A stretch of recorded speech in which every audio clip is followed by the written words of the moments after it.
वो मेरा निरादर करते हैं। मेरा समाज मुझे इज्जत नहीं देता, वो मेरा निरादर करता है। आज समाज में निरादर होता है, तू छोटी जाति का है, तू बड़ी जाति का है।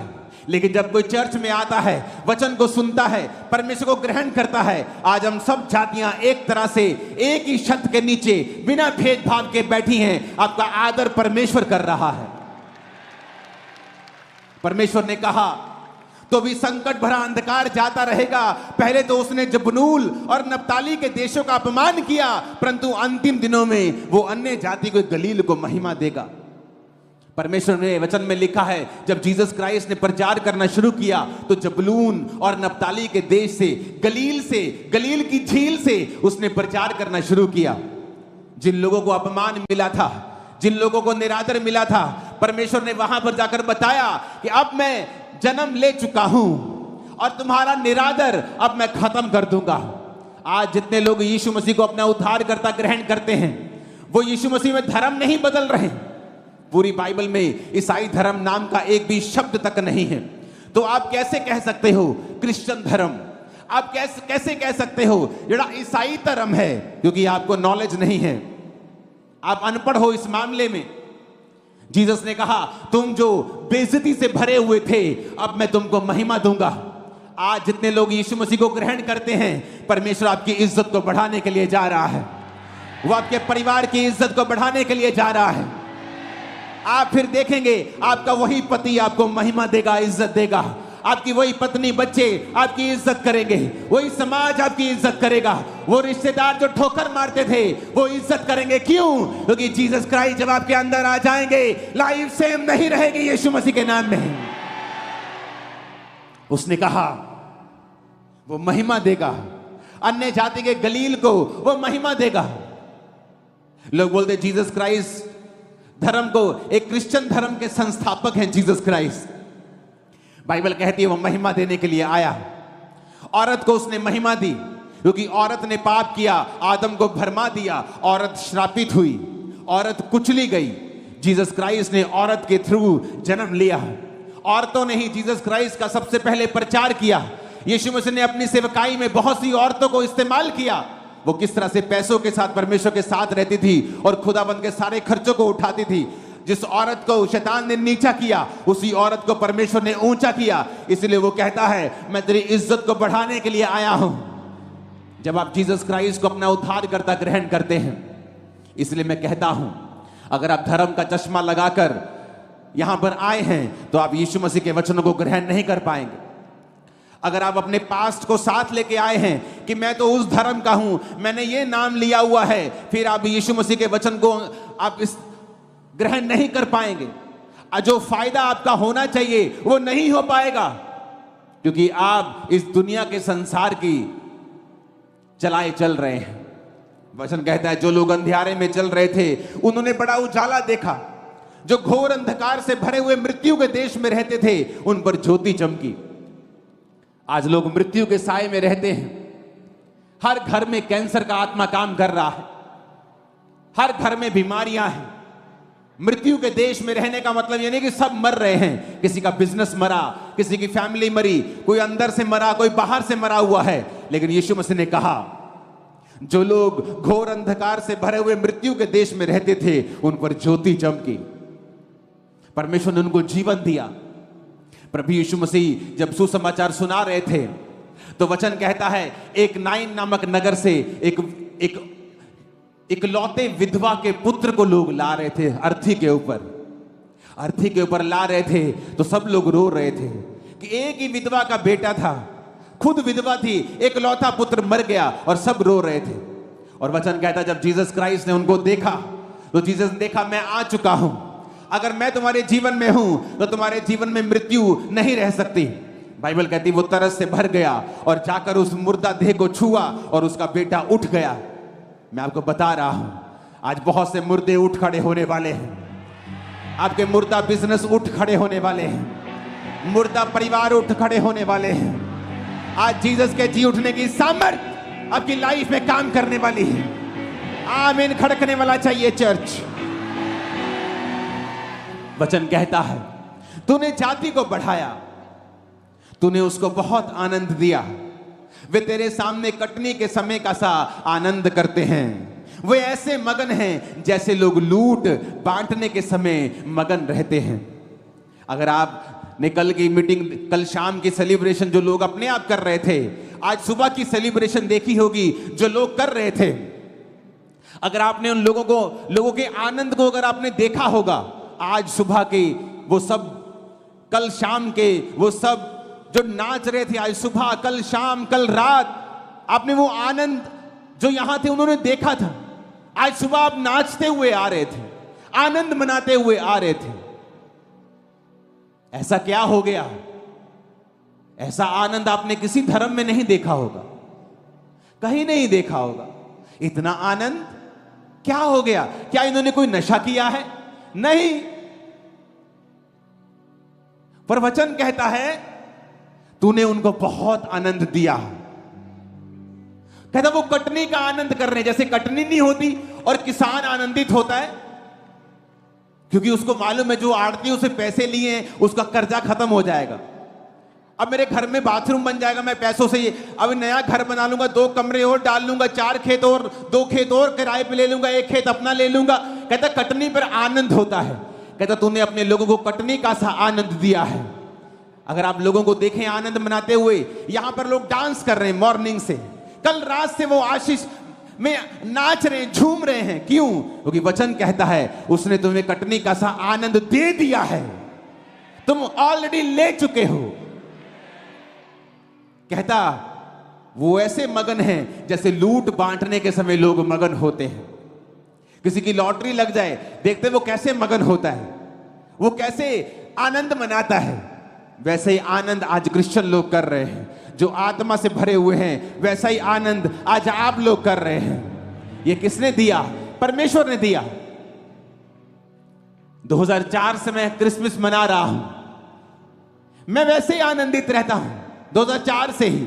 तब मैं चंगा नहीं हुआ था अभी, लेकिन फिर भी आनंदित था क्योंकि मेरे को मालूम था मैं ऐसे परमेश्वर के पास आ गया हूं जो मुझे चंगा कर सकता है। अगर मेरी बीमारियों से मुझे उसने आजाद कर दिया है, मेरे नशों से मुझे आजाद कर दिया है, उस नशे से कोई मुझे आजाद नहीं कर पाया।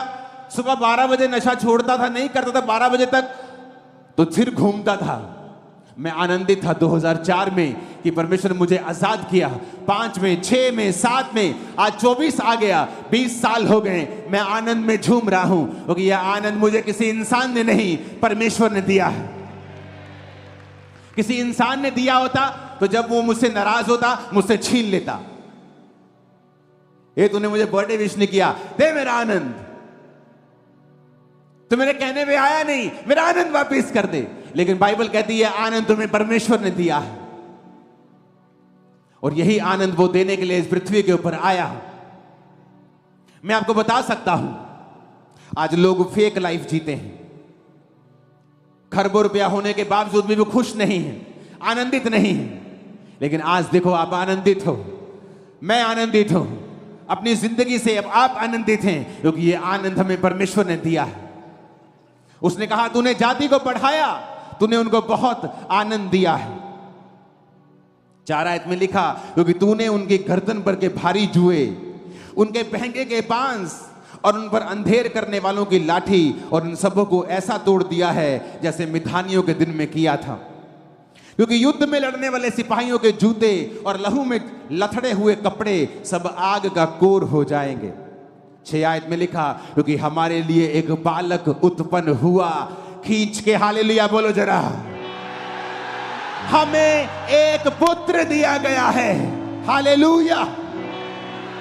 प्रभुता उसके कांधे पर होगी, उसका नाम अद्भुत युक्ति करने वाला, पराक्रमी परमेश्वर, अनंत काल का पिता और शांति का राजकुमार रखा जाएगा। उसकी प्रभुता सर्वदा बढ़ती रहेगी, उसकी शांति का राज का अंत ना होगा।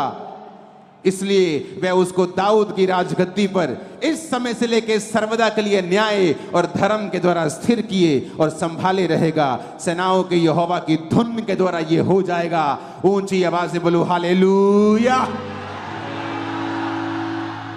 वचन में लिखा है, यशाया उसके 2 और उसकी 4 आयत में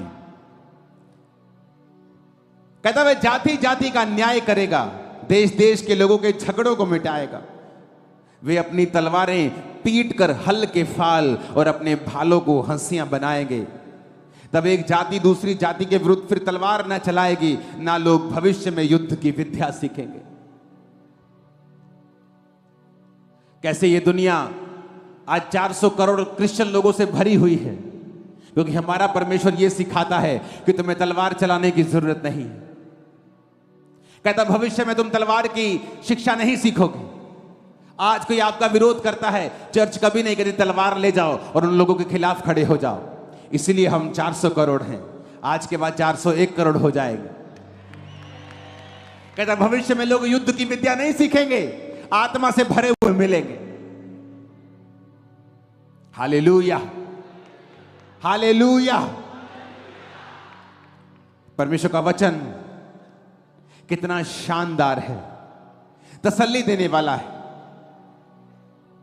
उसने कहा तुम्हारी गर्दन पर के जुए को वो तोड़ डालेगा। अंधेर करने वाले की लाठी जो तुम पर शैतान की बचती थी दुखों की, वो तोड़ डालेगा।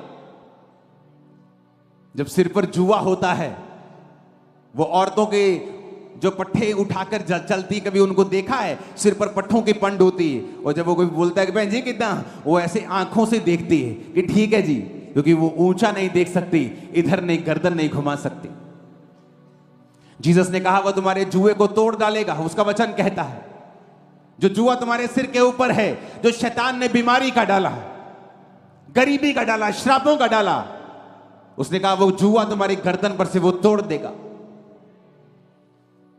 वो लाठी अंधेर करने वालों की जो तुम्हें मारती है, शैतान की लाठी, कि जैसे मैं कुछ अच्छा करने वाला होता हूं मेरे घर में बीमारी आ जाती। जैसे हम अपना घर बनाने लगते हैं, कोई एक्सीडेंट हो जाता है, हम कर नहीं पाते, ये लाठी है शैतान की। और परमेश्वर ने कहा हमें एक बालक दिया गया है, जो कोई उस बालक को ग्रहण करेगा कि वो हमारे लिए आया, परमेश्वर उस अंधेर करने वालों की लाठी को तुम्हारे जीवन से तोड़ देगा। वो जुआ जो तुम्हारे सिर के ऊपर है, जो तुम्हें ऊंचा नहीं देखने देता, परमेश्वर कहता मैं उसे तोड़ डालूंगा। आज वो सारे जुए टूट जाएंगे, आज वो सारी लाठियां टूट जाएंगी। यीशु मसीह के नाम में आमीन। ऊंचा चाहिए। Hallelujah, hallelujah. ये वचन जो मैं आपको सुना रहा हूं, ये जीसस क्राइस्ट के जन्म से 700 साल पहले का सुना रहा हूं। अभी तक यीशु मसीह जन्मे भी नहीं थे, और ये 700 साल पहले सब बातें यशाया नबी के द्वारा लिख दी गई थी कि ऐसे ऐसा होगा, एक कुमारी गर्भवती होगी। यशाया 11 उसकी 1 से 10 आयत में लिखा है, यीशे के ठूंठ में से एक डाली फूट निकलेगी, उसकी जड़ में से शाखा निकलकर फलवंत होगी। यहोवा का आत्मा बुद्धि समझ का आत्मा, युक्ति पराक्रम का आत्मा, ज्ञान और यहोवा के भय का आत्मा उस पर ठहरा रहेगा। किसकी बात वो कर रहा है? बोलो, जीसस क्राइस्ट की बात हो रही है। यशाया 7 उसकी 14 आयत में लिखा है, इस कारण प्रभु आप ही तुमको एक चिन्ह देगा, सुनो एक कुमारी गर्भवती होगी और पुत्र जनेगी और उसका नाम इमैनुअल रखेगी। जो लोग सवाल उठाते थे कि इमैनुअल ये कैसे हो सकता है, जीसस क्राइस्ट ये कुंवारी के पेट से, कोई कुंवारी कैसे गर्भवती हो सकती? बाइबल कहती है ये यीशु मसीह के जन्म के 700 साल पहले लिखा गया था कि यहोवा तुमको एक चिन्ह देगा कि जो दुनिया का उद्धार करता आएगा धरती के ऊपर, वो संपूर्ण मनुष्य होगा, लेकिन आदमी के बीज से पैदा नहीं होगा। वो संपूर्ण मनुष्य भी होगा और संपूर्ण परमेश्वर भी होगा, लेकिन वो सिर्फ स्त्री के बीज से, स्त्री के वंश से पैदा होगा। इसीलिए परमेश्वर ने आदम और हवा को कहा था, हवा को बोला था कि सांप तेरी एड़ी को डसेगा, उसका वंश जब पैदा होगा वो उसकी एड़ी को सिर्फ औरत के वंश के बारे में परमेश्वर ने बात की। जीसस के अंदर जो ब्लड था वो परमेश्वर का था। इंसान के बीज से वो पैदा नहीं हुए थे। और ये 700 साल पहले लिखा गया था कि देखो परमेश्वर तुमको एक निशानी देगा, एक कुंवारी गर्भवती होगी और पुत्र जनेगी। ऊंची आवाज से बोलो हालेलुया। और उसका नाम इमैनुअल रखेगी। एक कुंवारी गर्भवती होगी, उसका नाम इमैनुअल रखेगी। बुद्धि का आत्मा, समझ का आत्मा, पराक्रम का आत्मा, ज्ञान का आत्मा उसके ऊपर होगा। बाइबल यह भी कहती है यहोवा का भय जीसस क्राइस्ट को सुगंध सा भाएगा। वो यीशु मसीह परमेश्वर के भय में चलेगा, अपने लोगों के लिए जान देगा, मारा जाएगा, गाड़ा जाएगा और तीसरे दिन मुर्दों में से जी उठेगा। और बाइबल कहती है दुनिया की हर जाति, इस दुनिया की धरती की हर जाति, हर धर्म के लोग उसको फॉलो करें। एक बड़ी भीड़ उसको फॉलो करेगी। यीशु मसीह तुम्हारे लिए आए, मेरे लिए आए। दुखी रहने का कोई भी कारण अब नहीं है। और सारे दुख आपकी लाइफ से आज यीशु मसीह की इस हजूरी में मैं श्रापित करता और निकालता हूं यीशु मसीह के नाम में। आमीन। ऊंचा ये आशीष हमारी है। Hallelujah, hallelujah. परमेश्वर ने कहा भविष्य में वो तलवार फिर नहीं सीखेंगे। आज लोग जब बोलते हैं ओए तुम इस समय क्रिसमस मना रहे हो, तुम्हें नहीं पता इस समय नहीं मनाना, हमारे धर्म में ये चल रहा है। वो तो ये बात हो गई कि किसी व्यक्ति के घर में कोई मर जाए और वो अपने पड़ोसी को जाके बोले कि तू शादी में क्यों डांस कर रहा है, मेरे घर में कोई मर गया, तू रो नहीं सकता। और बोले भाई मेरे घर में शादी है, मैं कैसे रो सकता हूं। और कोई ऐसा कहे कि शादी वाली बारात किसी घर से करके सामने से निकल रही हो और उस घर में कोई मरा हुआ, वो आके बोले ए हमारे साथ डांस कर। बोलेगा भाई मैं तेरे साथ डांस नहीं कर सकता, मेरे घर में मौत हुई है। तो क्या भला है, रोने वाला अपना काम करे, वो रोता रहे, हंसने वाला हंसता रहे। उसके रोने का समय और है, इसका समय और है, तो दोनों अपना अपना काम करो। तो जीसस ने कहा भविष्य में तलवार की विद्या तुम नहीं सीखोगे। नहीं तो हम भी तलवार चलाते कि तू कैसे कह सकता है कि हम परमेश्वर के जन्मदिन को ना मनाएं जो हजारों सालों से दुनिया मनाती आ रही है। सबसे पुराना यहूदी धर्म है, तुम कैसे रोक सकते हो हमें। लेकिन जीसस ने कहा लोग तलवारों को पीट पीट कर उन्हें और यंत्र बना लेंगे क्योंकि उन्हें तलवारों की जरूरत नहीं पड़ेगी। आपके घर में शादी है, आपके घर में कोई मर जाए तो आप शादी वाले बंदे को रोक नहीं सकते कि हमारे घर में कोई मर गया तुझे रोना पड़ेगा। वो बोलेगा भाई तेरे घर में मरा तू रो, मेरे घर में मेरी बेटी की शादी तो मैं तो डांस करूंगा। हाँ मुझे तेरे मरने का दुख है, लेकिन मैं अभी अपने घर में बिजी हूं। अगर वो सभ्य आदमी होगा सामने वाला तो बोलेगा ठीक है सही बात है, तुम अपना करो मैं अपना करता हूं। लेकिन अगर मूर्ख होगा वो बोलेगा नहीं। लेकिन जीसस ने क्या कहा, भविष्य में लोग युद्ध की विद्या नहीं सीखेंगे। वो आप लोगों को कह रहा है। इसलिए हम ये कहते हैं जब लोग आपका विरोध करते हैं कि डोंट वरी, जो लोग विरोध करते हैं वो भी चर्च में होंगे एक दिन, परमेश्वर के वचन को जान चुके होंगे, उसके प्रेम को समझेंगे कि प्रभु यीशु मारने काटने के लिए नहीं, वो जोड़ने के लिए, बचाने के लिए, तुम्हारे जीवन को जीवन देने के लिए वो आए हैं। आमीन, आमीन। यशाया उसकी 6 आयत को हम 11, यशाया 11 उसकी 6 आयत को पढ़ेंगे। तब भेड़िया भेड़ के बच्चे के संग रहा करेगा, चीता बकरी के बच्चे के संग बैठा करेगा, बछड़ा और जवान सिंह और पाला पोसा हुआ बैल तीनों इकट्ठे रहेंगे और एक छोटा लड़का उनकी अगुवाई करेगा। सारे काम इम्पॉसिबल हैं। भेड़िया भेड़ के बच्चे के संग कहता कैसे बैठ सकता है। लेकिन बाइबल यह कहती है कि जो शाऊल था, पौलुस बन गया बाद में, वो एक भेड़िया था। कलीसिया को भेड़ की तरह, भेड़ के बच्चों की तरह वो काट रहा था, मार रहा था। लेकिन जीसस ने कहा अंत के दिनों में भेड़िया भेड़ के बच्चे के संग बैठा करेगा।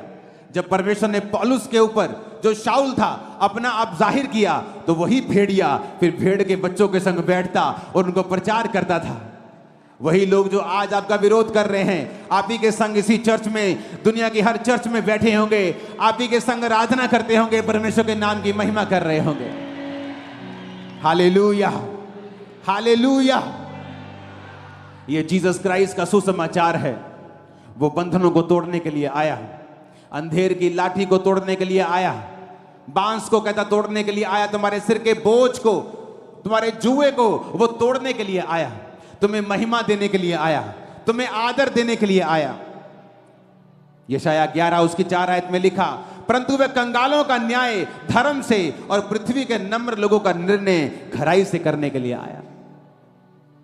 यीशु मसीह ने कहा कंगालों को सुसमाचार सुनाओ,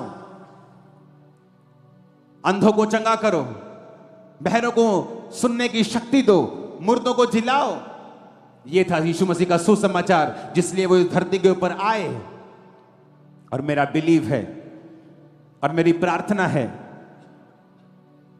कि यीशु मसीह ने जो कुछ आपके लिए किया है, उसके सारे बेनिफिट, वो फाइनेंशियल हो, वो फिजिकल हो, स्पिरिचुअल हो, आप और आपका परिवार उनका फायदा ले सके, मेरी प्रार्थना है।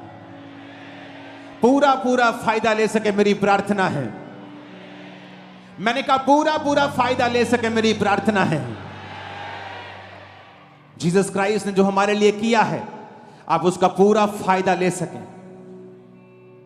जब आपको मालूम हो जाएगा कि मुझे अब निराश रहने की जरूरत नहीं, मेरे जुए को उसने तोड़ दिया है, मुझे क्या करना है? सिर्फ जीसस क्राइस्ट के ऊपर बिलीव करना है, यीशु मसीह के ऊपर विश्वास करना है, उसे अपना उद्धारकर्ता ग्रहण करना है, बपतिस्मा लेना है। आज क्रिसमस पर बपतिस्मे होंगे, मैं आपको बैप्टाइज करूंगा यीशु मसीह के नाम में, और आप समझ जाएंगे इस वचन को, जो वचन बाइबल में लिखा है कि जो विश्वास करेगा और बपतिस्मा लेगा उसका उद्धार होगा। वो किस उद्धार की बात कर रहा है? क्योंकि इस दुनिया में जब आप उद्धार शब्द को सुनते हैं, आपको लगता है ये कोई स्पिरिचुअल बात हो रही है। लेकिन जीसस क्राइस्ट ने अगर आपके शरीर को बनाया है, तो वो सिर्फ आत्मा की बातें आपसे नहीं करता। पतरस ने कहा, परमेश्वर हम सब कुछ छोड़ के तेरे पीछे हो गए हैं। जीसस ने कहा, ऐसा एक भी नहीं है जिसने खेतों को, पैसों को, फैमिली को, बाल बच्चों को मेरे लिए छोड़ दिया हो और इस समय 100 गुना ना पाए और परलोक में अनंत जीवन।